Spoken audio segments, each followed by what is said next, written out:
अगर आप नई गाड़ी लेने वाले हैं तो जाहिर सी बात है इंश्योरेंस भी लेंगे ही लेंगे। क्या आपको पता है कि जो आप इंश्योरेंस शोरूम से मिलेगा आपको या कोटेशन आपको शोरूम से दी गई है, इसमें आप 15 से 20 हज़ार बचा सकते हैं। अगर आपकी गाड़ी 20 लाख से ऊपर है तो आप 25 हज़ार बचा सकते हैं। और अगर आपकी गाड़ी है 30 से 35 लाख ऊपर तो आप अपनी गाड़ी में 60 से 70 हज़ार बचा सकते हैं। जी हाँ दोस्तों, और जिन लोगों को ये नहीं पता वो बता दूं कि शोरूम से लिया गया इंश्योरेंस हमेशा महंगा होता है।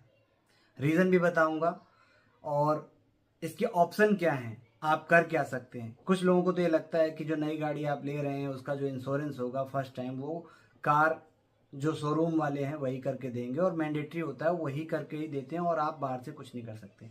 इसके क्या ऑप्शन है और आप इसमें क्या कर सकते हैं इसके बारे में बताऊंगा। और बिल्कुल भी ज़रूरी नहीं है कि इंश्योरेंस आपको शोरूम से ही लेना पड़े, आप इंश्योरेंस बाहर से भी करा सकते हैं। नमस्कार दोस्तों, मैं ऋषि आपका स्वागत करता हूं अपने इस YouTube चैनल में जिसका नाम है कारवार। तो जब भी आप नई गाड़ी लेते हैं उसमें आपको इंश्योरेंस लेना ही पड़ता है, फर्स्ट पार्टी और थर्ड पार्टी। अब फर्स्ट पार्टी थर्ड पार्टी तो आपको पता होगा, फिर भी आपको नहीं पता तो इन शॉर्ट आपको बता दूं कि जो फर्स्ट पार्टी इंश्योरेंस होता है, जब भी आप अपनी गाड़ी लेके चलते हैं, कहीं ठुक जाती है, कुछ भी हो जाता है, आपकी गाड़ी का कोई भी डैमेज होता है तो बैंक या इंश्योरेंस कंपनी आपको पूरा पैसा देती है। अब पूरा पैसा देती है तो उसमें अलग अलग एडवांस टर्म एंड कंडीशन भी होती हैं जिनके बारे में मैं अभी आपसे बात करूंगा। तो मैं अभी आपको बता दूं कि फर्स्ट पार्टी में जो भी डैमेज होगा वो आपके लिए होगा, आपकी गाड़ी के लिए होगा, वो आपको मिलेगा। थर्ड पार्टी का मतलब ये है कि अगर आपकी गाड़ी से किसी दूसरे बंदे की गाड़ी ठुक जाती है, उसका कोई नुकसान हो जाता है तो वो खर्चा आपको मिलेगा। हो सकता है किसी बंदे का पैर टूट जाए या कोई उसको फिजिकल डैमेज हो जाए तो मेडिकल का खर्चा, या बाकी किसी का घर गिर जाए तो उस सब का खर्चा जो है वो इंश्योरेंस कंपनी थर्ड पार्टी यानी सामने वाले को देती है, यानी आपकी गाड़ी से जिसका नुकसान हुआ है उसको दिया जाता है। तो ये हो गया फर्स्ट पार्टी और थर्ड पार्टी। अब मैं आपको बताऊं कि जब मैंने स्कॉर्पियो गाड़ी ली थी तो मुझे जो कोटेशन दिया गया था कंपनी की तरफ से, आप ये देख सकते हैं कि ये कोटेशन था। कॉम्प्रिहेंसिव इंश्योरेंस आप तभी ले सकते हो जब आपके पास में थर्ड पार्टी इंश्योरेंस है। अगर आपके पास थर्ड पार्टी इंश्योरेंस नहीं है और आप ये सोचे कि सिर्फ मैं फर्स्ट पार्टी इंश्योरेंस ले लेता हूं, तो बिल्कुल भी ऐसा नहीं कर सकते हैं। आपके लिए थर्ड पार्टी होना बिल्कुल ज़रूरी है। जैसे हम फ़ोन रिचार्ज करते हैं तो फ़ोन रिचार्ज में हम टॉपअप तब कर सकते हैं या टॉपअप का फ़ायदा हम तब उठा सकते हैं या बाकी चीज़ों का फ़ायदा हम तब उठा सकते हैं, इंटरनेट का फ़ायदा हम तब उठा सकते हैं जब उसमें वैलिडिटी हो।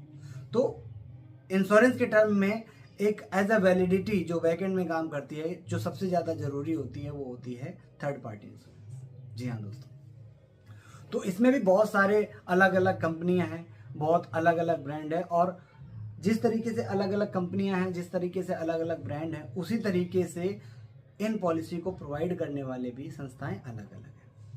3 तरीके से आप इंश्योरेंस ले सकते हो, चाहे आप गाड़ी नई हो चाहे आप गाड़ी पुरानी हो, कोई फर्क नहीं पड़ता। चाहे आप गाड़ी शोरूम से बिल्कुल प्योर न्यू क्यों ना निकलवा रहे हो, तब भी आपकी चॉइस है, आपकी मर्जी है कि आप इंश्योरेंस कहाँ से लें। तो मैंने क्या किया था, मैं अपना आपको एक्सपीरियंस शेयर करता हूँ और इससे आपको आइडिया मिल पाएगा और कुछ इंपॉर्टेंट टॉपिक भी हैं जो मैं आपको बताऊँ। तो सबसे पहले हम शुरू करते हैं कि मैं शोरूम गया, शोरूम वालों ने हमको कोटेशन दी, उसमें उन्होंने हमको बताया कि आपका एक शोरूम कितना लगेगा, उन्होंने हमको बताया कि आपका टीसीएस कितना लगेगा, उसके बाद में उन्होंने बताया कि आरटीओ कितना लगेगा, फिर उसके बाद में हिपोथिकेशन कितना लगेगा, और सबसे आखिरी में उन्होंने मुझे बताया कि आपका इंश्योरेंस कितना लगेगा। मेरी स्कॉर्पियो NZ सिलेक्ट थी, पेट्रोल ऑटोमेटिक गाड़ी की। जो एक शोरूम कीमत थी 2025, वो थी 18,85,000। उसके हिसाब से उसमें उसका रोड टैक्स लगना था 10%, उसके बाद में 1% उसमें टीसीएस लगना था, फिर हिपोथिकेशन का 1500 रुपये लगना था और फास्ट टैग का 600 रुपये लगना था। इंश्योरेंस एक ऐसी चीज़ थी, अब मैं फास्ट टैग फिक्स है नहीं, टीसीएस फिक्स है, आरटीओ फिक्स है, इसमें मैं कोई भी बहस नहीं कर सकता। उसके बाद में रोड जो एक शोरूम प्राइस है वो भी फिक्स है, मैं उसमें भी बहस नहीं कर सकता। कंपनी के पास में मैं इंडिविजुअली डिमांड कर सकता हूं, पर ये नहीं कह सकता कि आप रोड टैक्स कम करो, ये नहीं कह सकता कि टीसीएस कम करो, हिपोथिकेशन कम करो, फास्ट टैग कम करो। क्या ही कम करा लोगे, 600 रुपये का 100 रुपये कम कर देंगे, 500 रुपये का, तो ये मैटर नहीं करता। अब सबसे आखिरी बात आती है इंश्योरेंस की। जो इंश्योरेंस की मुझे कोटेशन दी गई थी वो 65 to 68,000 दी गई थी। मैंने सोचा यार ये तो बहुत ज़्यादा है, मैं क्या करूँ। मैंने सोचा ऑनलाइन पता कर लेता हूँ, क्योंकि ऑनलाइन से सब कुछ आइडिया मिल जाता है। ऑनलाइन पता किया यार, cardekho.com में जो ये 70,000 रुपये। मैंने कहा यार ये तो बहुत ज़्यादा है, ये तो इनसे भी ज़्यादा है। ऑनलाइन तो लोग बाग बता रहे थे कि सस्ता होता है। फिर मैंने क्या किया, एक वेबसाइट निकाली कार वाले, और कार वाले में मैंने जाके चेक किया, उसमें यार 1,17,000 रुपये। मैं दिमाग हिल गया, मैंने कहा ऐसी क्या बात है। फिर मेरे एक दो, हालांकि देखो मैंने पहले गाड़ियाँ ली हुई हैं तो मुझे पता था कि इंश्योरेंस में मेरा बहुत तगड़ा कटा था। जब कोई बंदा पहली बार इंश्योरेंस लेता है ना, तो उसको सिर्फ गाड़ी पे दिमाग होता है, रेट ऑफ इंटरेस्ट क्या लग रहा है, बैंक कौन सा है, इंश्योरेंस कौन सा है, कौन सा है, कोई मतलब नहीं होता। उसका पूरा फोकस होता है गाड़ी मुझे बस मिल जाए, क्योंकि सबसे पहले वो डरा में होता है कि मुझे गाड़ी मिलेगी या नहीं मिलेगी, मेरा लोन होगा या नहीं होगा। उसके लिए बड़ी चीज़ें ये होती हैं। इंश्योरेंस तो बहुत अलग बात होती है। तो अब मेरे पास चॉइस थी नहीं। मैंने क्या किया कि मेरे पास एक वेंडर का नंबर था। मैंने, वैसे आपको बता दूं कि अगर आपको वेंडर का नंबर निकालना है तो कुछ मत कीजिए, जस्ट डायल में कॉल कर लीजिए और आप बस ये बोलिए कि मैं नई गाड़ी ले रहा हूं और मुझे इंश्योरेंस कंपनियों का नंबर चाहिए। हकीकत में आपको जस्ट डायल हो गया या कोई भी कंपनी या पॉलिसी जहाँ से मैंने ली है, मैं ऑनलाइन के बारे में अगर बताऊं तो ये कोई स्पॉन्सर्ड नहीं है, मुझे कहीं से पैसा नहीं मिल रहा, आपको पता ही है। फिर मैंने जस्ट डायल में कॉल किया और मैंने उनसे नंबर मांगे। मैंने कॉल किसी को नहीं किया, वहाँ से 20 कॉल आ गए, कोई कोई कोई कोई कोई कोई। सारे वेंडर वेरीफाइड होते हैं वैसे तो, लेकिन कई बार ऐसे चांस भी होते हैं कि आपके साथ में स्कैम हो सकता है, तो इसमें आप थोड़ा सा रिस्क रहता है, बच के रहिएगा। अच्छा, स्कैम नहीं होगा कब, जब मैं आपको बताऊं कि कोई भी वेंडर आपसे ये कहे कि सर ठीक है आप नई गाड़ी लीजिए, शोरूम में जाइए, उसी टाइम पे मैं वहां आऊँगा, शोरूम में ही मैं आपसे पैसे लूँगा, ऑनलाइन आपका जो है फॉर्म भरूँगा, उसके बाद में आपका ऑनलाइन आपका जो इंश्योरेंस है वो जनरेट हो जाएगा, उसकी पर्ची मैं उसको दे करके आऊँगा, उसके बाद मैं वहाँ से आऊँगा। तो ऐसे वेंडर भी हैं जो नई गाड़ी आप लेते हैं तो वहाँ पर आते हैं, बाकायदे आपकी इंश्योरेंस की सारी फॉर्मेलिटीज़ पूरी करते हैं। और तो अब मैं आपको बता दूं कि मेरे पास कई सारे कॉल आए। अब 65,000 की जो कोटेशन मुझे शोरूम से मिली थी, ऑफलाइन वालों ने मुझे जो कोटेशन दी वो दी मुझे 52,000 की। कितना फर्क आ गया 13 से 14-15 हज़ार रुपए का। मैंने एक दो वेंडर से और बात करी तो फिर मेरी जो वैल्यू आई वो आ गई 50,000। अब इसमें एड ऑन्स की क्या बात है। एड ऑन्स मतलब कंपनी ने मुझे सारे एड ऑन्स दिए। एड ऑन्स मतलब जीरो डेप भी दे दिया, कंज्यूमेबल पार्ट भी दे दिए, की रिप्लेसमेंट भी दे दी, उसके बाद में इंजन कवर भी दे दिया, और उसके बाद में रोड साइड असिस्टेंट भी दे दिया। और एक दो चीज़ें ऐसी भी थी जो, क्योंकि इंश्योरेंस जब हम शोरूम से लेते हैं तो वो सारे एड ऑन पैक्स देते ही देते हैं, उसमें ऐसा भी कुछ भी नहीं होता कि आप ना लें मतलब। और एक दो चीज़ें होती हैं वो छोड़ भी देते हैं जब आप उनसे डील के लिए बोलेंगे, और जब आप उनसे ये कहेंगे कि नहीं बहुत महंगा पड़ रहा है तो वो कुछ नहीं करेंगे, वो आपके एड ऑन्स हटाना शुरू कर देंगे और आपका जो सस्ता करना शुरू कर देंगे। लेकिन जो लोकल वेंडर थे उन्होंने सारे एड ऑन्स के साथ में, सेम टू सेम ब्रांड के साथ में, इवन कंपनी के साथ में भी।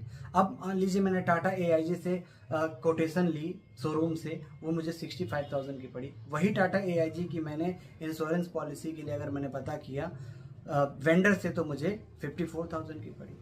एक एक एड ऑन्स मैंने मैच किए, सब कुछ सेम थे। तो अब बताइए कि मुझे 13,000 बच रहे हैं, मुझे कहाँ से लेना चाहिए।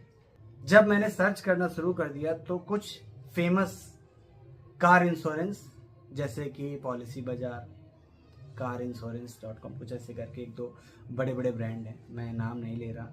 और पॉलिसी बाजार भी कोई ऐसा भी नहीं है कि आपको यहीं से लेना है, कोई स्पॉन्सर्ड नहीं है। तो मैं तो बस बता रहा हूँ कि मैंने क्या किया। तो मैंने पॉलिसी बाजार में गया और वहाँ पर मैंने इंश्योरेंस सर्च करना शुरू कर दिया। उसके बाद में जैसे ही मैंने सर्च करना शुरू कर दिया, क्वेरी का मैंने फॉर्म भरा, वहां से मेरे पास कॉल आ गया। और कॉल आने के बाद में मुझे 4-5 बैंकों का कोटेशन व्हाट्सएप पे भेजा गया। अच्छा, मैं आपको ये बता दूं कि अगर कार पॉलिसी यानी पॉलिसी बाजार से आप ले रहे हैं तो आपको इसमें स्कैम होने का कोई भी चांस नहीं होता है, क्योंकि ये जो पेमेंट आपको कराते हैं सिर्फ बैंक में कराते हैं और आपको सारी चीज़ें बता करके करते हैं। और अगर आपको फिर भी कोई चीज़ समझ में नहीं आ रही कि आपको लग रहा है कि मेरे साथ कुछ गलत ना हो जाए, तो आप किसी भी जानकार फ्रेंड के साथ में बैठ करके ये सारी प्रोसेस पूरी कर सकते हैं। तो उन्होंने मुझे सेम टाटा AIG की जो कोटेशन दी वो दी 49,000 की। 68,000 से 49,000 तक मैंने सेम एडॉन्स के साथ में, सेम ब्रांड के साथ में, सेम इंश्योरेंस कंपनी के साथ में 49,000। अब एक बात बताइए, 68,000, 8,000 वो, 10,000 वो और 1,000 ये, टोटल हो गए 19 से 20,000 रुपए। कुछ नहीं किया मैंने, एक दो जगह फोन किया, एक दो जगह पता किया और थोड़ी अवेयरनेस दिखाई। 20,000 रुपए, 22 लाख की गाड़ी में बचना बहुत ज्यादा जरूरी होता है। जिन लोगों को नहीं पता, जो लोग सिर्फ ये सोचते हैं कि यार इंश्योरेंस ही है तो ले लेते हैं, हमें क्या करना, देखिए उनके लिए तो मैं कुछ नहीं कह सकता, चॉइस उनकी है। और अगर आप ये सोच रहे हैं कि हम शोरूम से इंश्योरेंस लेंगे तो जो हमें क्लेम है बिल्कुल बेस्ट मिल जाएगा और वैसे वैसे ही मिलेगा, नहीं, ऐसा नहीं है यार। टाटा AIG इंश्योरेंस किया है। तो ये बात और है कि जो कार कंपनी से आप लेते हैं, शोरूम से लेते हैं, तो वहाँ पर एक जो बंदा होता है जो इंश्योरेंस देखता है, तो वो थोड़ा प्रेशर बनाता है और बाकी चीज़ें सेम ही होती। सेम प्रोसेस अगर आप ऑनलाइन लेते हैं तो भी आपको प्रेशर बनाना है तो आप क्या कर सकते हैं, शोरूम में प्रेशर ना बना करके आप इंश्योरेंस पॉलिसी यानी पॉलिसी बाजार के हेल्पलाइन में आप कॉल कीजिए, वो आपकी बहुत अच्छी सुनते हैं। वेंडर में आप लेते हैं तो वेंडर वाले भी आपकी बहुत अच्छे सुनते हैं। इंश्योरेंस आपको देना होता है ब्रांड ने, यानी कि टाटा AIG वो सिंगल ब्रांड है, वही ऑनलाइन में भी है, वही शोरूम में भी है, वही वेंडर के पास भी है। तो जब भी आप फंसते हैं कहीं पर, तो आपको जो पैसा देने वाला है वो है कार इंश्योरेंस कंपनी। वेंडर नहीं देगा, शोरूम नहीं देगा और ऑनलाइन नहीं देगा। लेकिन शोरूम से प्रेशर थोड़ा बना सकते हैं और पॉलिसी बाजार की हेल्पलाइन, कस्टमर केयर के कुछ हेड डिपार्टमेंट ऐसे हैं कि अगर आपकी कोई बात नहीं सुन रहा है तो वहां पर आप सुना सकते हैं। तो अब मैं आपको बता दूं कि एड-ऑन्स क्या होते हैं। देखिए, एड-ऑन्स आपको पता होंगे, हो सकता है आपने वीडियो देख रखी हो और अगर पहले गाड़ी रखी है आपने तो आपको पता होगा। सबसे पहला जो सबसे ज्यादा जरूरी होता है आपके लिए होता है RSA। RSA जो है, अगर आप क्रेडिट कार्ड होल्डर हैं तो कई सारे ब्रांड यानी कई सारे बैंक हैं जो क्रेडिट कार्ड के साथ में RSA की सुविधा आपको देती हैं। अगर आपके पास में RSA की सुविधा किसी बैंक के थ्रू है, किसी क्रेडिट कार्ड के थ्रू है, तो आप अवॉइड कर सकते हैं। अगर ऐसी कोई सुविधा आपके पास में नहीं है तो RSA सबसे ज़्यादा जरूरी है। रोड साइड असिस्टेंट, अगर आपकी कहीं गाड़ी रुक जाती है, कहीं कुछ गड़बड़ हो जाती है, भगवान न करे कि अगर आपकी गाड़ी ठुक गई और चलने की हालत में नहीं, अब कोई क्रेन उसको खींच करके सर्विस सेंटर तक ले जाएगी तो आपसे 10 से 20,000 रुपए हो सकता है। अगर 100-150 किलोमीटर की डिस्टेंस में कोई आपको सर्विस सेंटर नहीं है तो उस टाइम पे आपको अच्छा खासा फटका लग सकता है। तो रोड साइड असिस्टेंट होना आपके लिए सबसे ज़्यादा जरूरी है। उसके बाद में कैशलेस। कैशलेस का मतलब क्या है कि ऐसा नहीं कि मतलब कि आपको बेसिक फॉर्मेलिटीज पूरी नहीं करनी पड़ेगी। कैशलेस में क्या होता है कि आपको पैसा नहीं देना पड़ता है, आपकी जो गाड़ी है रिपेयर होनी शुरू हो जाती है। कैशलेस अगर नहीं होता है तो क्या होता है, गाड़ी में अगर 2 लाख या 3 लाख का भी खर्चा आएगा तो पहले वो 3 लाख आप पे करोगे, अपनी गाड़ी ठीक करा लोगे, फिर वो जो बिल बनेगा आपका वो आप कार इंश्योरेंस कंपनी को भेजोगे। फिर उसके बाद में क्या होगा, वो देखेंगे कि क्या ठीक हुआ है, सही ठीक हुआ है, गलत ठीक हुआ है। फिर वो आपका 70,000 में हो सकता है 50,000 आपको दे, 1.5 लाख के खर्चे में हो सकता है कि आपको 1 लाख रुपए दें। और ये होता है, ऐसा नहीं है, कभी भी आपको पूरा का पूरा नहीं मिलेगा। इसलिए सबसे ज्यादा गड़बड़ या सबसे ज्यादा जो दुख होता है वो सिर्फ आपका ये ऐसा इंश्योरेंस लेने पर होता है जो कि कैशलेस नहीं होता है। सबसे ज्यादा स्कैम इसी में होते हैं। इसमें जो रिपेयर कंपनियां होती हैं या शोरूम सर्विस सेंटर होते हैं वो भी इसमें मिले हुए होते हैं। ठीक है, तो मैं आपको ये सलाह दूंगा कि सबसे पहले आप जो कैशलेस है ये आपकी पॉलिसी होनी चाहिए। उसके बाद में जीरो डेप। जीरो डेप का अर्थ क्या होता है कि अगर आपका टायर घिस गया है, हालांकि टायर पूरा कवर नहीं होता, 50% कवर होता है, कंज्यूमेबल जो भी होते हैं आपके 50% कवर होते हैं, जो ग्लास एरिया होता है वो भी आपका 50% कवर होता है, ये आपका 50% होता है। आप चाहें तो एडवांस में इनको 100% ले सकते हैं, वो फिर महंगा पड़ता है, मेरे हिसाब से आपको लेना भी नहीं चाहिए। अब जीरो डेप्रिसिएशन का मतलब होता है कि अगर आपने गाड़ी में चला लिया और गाड़ी आपकी ठुक गई तो वो पार्ट आपको 20,000 का अगर पड़ रहा है तो फिर कंपनी आपको क्या करेगी, 10,000 रुपये देगी। लेकिन जीरो डिप में ऐसा नहीं है, वो पार्ट टू पार्ट पूरा वेरी होता है, वो पार्ट टू पार्ट चेंज होता है, तो इसमें आपके लिए बेनिफिट रहता है। अगला हम बात कर लें कि इंजन कवर। गाड़ी में कुछ भी अगर होता है ना, या सबसे ज़्यादा ज़रूरी अगर कुछ होता है तो वो इंजन होता है। गाड़ी की पूरी कीमत एक तरफ, इंजन की कीमत एक तरफ। अगर इंजन आपका कवर नहीं ले रखा है आपने, और आपने इंजन कवर छोड़ रखा है, भगवान ना करे कि गाड़ी आपकी ऐसी ठुकी है कि जिसमें इंजन रिपेयर नहीं हो सकता, इंजन इतना हाई क्लास डैमेज हो गया है कि इंजन का खर्चा 5 से 10 लाख रुपए हो गया। अगर 20 लाख की गाड़ी है तो हो सकता है कि आपका इंजन रिपेयर हुआ उसमें 10 लाख का खर्चा है, और फिर जो परफॉर्मेंस होती है उसके बाद इंजन की, वो बिल्कुल नहीं होती अच्छी। रिपेयर इंजन की परफॉर्मेंस कई बार आपने भी देखी होगी कि वो उतनी अच्छी नहीं होती। तो क्या होता है, इंजन कवर करने से आप ये कह सकते हैं कि पूरा टोटल लॉस में डाल सकते हैं, आप पूरा इंजन गाड़ी का नया क्लेम कर सकते हैं। तो ये आपको, हालांकि कंपनी आपको वारंटी देती है, कंपनी इंजन की वारंटी 3 साल 5 साल देती है, लेकिन वो वारंटी होता है, वो इंजन खराब हो जाए, वो किसी रीज़न की वजह से बेकार हो जाए तो वो कंपनी देखेगी, लेकिन वो डैमेज की कंडीशन में नहीं देखेगी ना। रिपेयर अलग होता है और डैमेज अलग होता है। कई बंदे क्या करते हैं कि वो ये सोचते हैं कि कंपनी से इंजन का वारंटी तो मिल ही रही है, मैं इंश्योरेंस में क्यों कवर कराऊं। इंश्योरेंस करेगा डैमेज में आपका बेनिफिट, और उसके बाद में कोई भी कंपनी इंजन होता है वो रनिंग कंडीशन में खराब नहीं होता है, गारंटी। अगर 3 साल के अंदर कोई भी बंदा गाड़ी 2 लाख चला ले मेरे हिसाब से, तो मेरी तो यार 20,000 चल जाए वही बहुत है। तो चलाने वाले होते हैं, चल जाते हैं, लेकिन मैं आपको बता दूं कि 2 लाख भी अगर चलती है 3 साल में तो इंजन का कुछ नहीं होता है, तो वो अलग बात है। अगर फिर भी कुछ होता है तो उसके लिए कंपनी ने वारंटी दी। जो इंश्योरेंस में आप कवर ले रहे हैं वो डैमेज के बेस पर ले रहे हैं कि इंजन अगर डैमेज हो जाए, कुछ भी ऐसा हो जाए, तो उस टाइम पे आपको इंजन का कवर मिल जाएगा। तो इंजन कवर होना बहुत ज़्यादा जरूरी है। एक आपका एड ऑन्स होता है return to invoice. Return to invoice का मतलब, जैसे गाड़ी की जो इंश्योरेंस वैल्यू है वो इस तरीके से कैलकुलेट की जाती है, जैसे एक शोरूम प्राइस है। अगर आपने रिटर्न टू इनवॉइस नहीं लिया है तो आपकी जो वैल्यू लगेगी, आईडीवी लगेगी, ठीक है, वो आपकी लगेगी एक्स शोरूम के प्राइस से।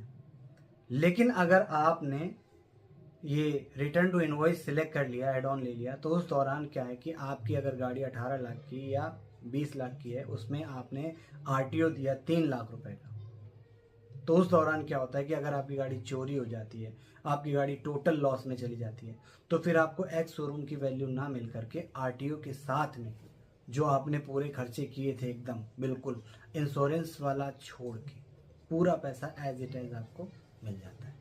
तो वैसे मेरे हिसाब से तो नई गाड़ी के लिए ठीक है, जब गाड़ी पुरानी हो जाती है तो उतना ज़रूरी नहीं होता है, तो अगर चाहें तो आप इसको ले सकते हैं। अब हम बात कर लेते हैं कि इंश्योरेंस हमें किस कंपनी से लेना चाहिए। देखिए, कंपनी तो मैं आपको बिल्कुल नहीं बता सकता, चॉइस आपकी है, हाँ, लेकिन कंपनी चुननी कैसे है वो मैं आपको बता सकता हूँ। सबसे पहले आप ये देखिए कि जो कंपनी है वो स्टेबलाइज कब हुई थी, उसका जो क्लेम रेशियो है वो कितना है, उसके बाद में आईसीआर कितना है उसका, और उन सब तीनों चीज़ों से ये पता चल जाता है कि कंपनी की जो इंश्योरेंस क्लेम देने की जो नीयत है वो कैसी है। कि जिसका जो क्लेम रेशियो है 98% से ज़्यादा है, 98% या 97.5% से क्लेम रेशियो अगर ज़्यादा है, तो मेरे हिसाब से वो कंपनी बेस्ट है। और जो कंपनी सबसे पुरानी है वो सबसे बेस्ट है। तो कुछ 2 4 5 ही कंपनी ऐसी हैं जो जानी मानी है, आप उनको देख लीजिए। नई गाड़ी ली, 70,000 का इंश्योरेंस करा लिया, हमारी गाड़ी में भगवान की दया से कुछ नहीं हुआ। सेकेंड ईयर हमने फिर से 60,000 या 50,000 का इंश्योरेंस हमने करा लिया, कुछ नहीं हुआ। फिर तीसरे साल भी हमने इंश्योरेंस करा लिया 40 से 45,000 का। उस दौरान क्या हुआ कि कंपनी हमारी, मतलब हमारी कार में स्क्रैच आ गया, डेंट आ गया, या अच्छा खासा खर्चा आ गया, मान लीजिए खर्चा आ गया 50,000 का। फिर कंपनी ने क्या कर दिया, क्लेम देने से मना कर दिया। अब आप ये सोचेंगे, यार मैंने इस कंपनी को, या मैंने इंश्योरेंस के नाम पर 1,70,000 1,80,000 खर्च कर दिए, दे दिया, और उसके बाद में मेरी कार में खर्चा आया है कितना, मात्र 50,000 का, तो ये दे नहीं रहे, इन्होंने क्लेम मना कर दिया। तो वैसे मैं आपको सलाह ये दूंगा कि कंपनी से बार बार आपको बदलने की ज़रूरत नहीं है। जिस ब्रांड या जिस कंपनी से आप इंश्योरेंस ले रहे हैं, पहले साल जिससे लिया, दूसरे साल भी आप कोशिश कीजिए उसी से लें, तीसरे साल आप कोशिश कीजिए उसी से लें। उससे क्या होता है कि जो आपका क्लेम रेशियो है, कंपनी ये भी कंसीडर करती है कि इस बंदे ने 4 साल में हमें मान लो 2 लाख रुपए दे दिए, उस 2 लाख में बंदे का खर्चा 1 लाख रुपए आ रहा है, तो कंपनी क्लेम रेशियो में आधा परसेंट 1% ऐसा भी सोचती है और आपको क्लेम अच्छे से दे देती है। तो ये भी एक रीजनल टिप मैं आपको दे रहा हूँ कि कंपनी ऐसा नहीं कि आपने इस बार क्या बोलते हैं ICICI से ले लिया, फिर दूसरी बार HDFC से ले लिया, तीसरी बार आपने कोटक से ले लिया, चौथी बार आपने SBI से ले लिया, तो मेरे हिसाब से ठीक नहीं है। आप एक कंपनी सिलेक्ट कीजिए और उसी को चलाइए, कैरी फॉरवर्ड कीजिए। उससे क्या है कि आपका क्लेम मिलने में इजी होता है और उनकी जो नीयत होती है आपको क्लेम देने की, वो कहीं ना कहीं थोड़ी ज़्यादा बढ़ जाती है, चांसेस बढ़ जाते हैं। तो आज के लिए बस इतना ही, मिलते हैं नेक्स्ट वीडियो में। और हाँ, अगर आपको थोड़ा भी ये वीडियो इन्फॉर्मेटिव लगा हो, अगर आपको थोड़ा भी लगा हो, तो प्लीज़ लाइक और सब्सक्राइब ज़रूर कर दीजिए, क्योंकि इस तरीके की वीडियो और कंटेंट मैं लाता रहूँगा, आपको जानकारी देता रहूँगा। तो मिलते हैं, नमस्कार।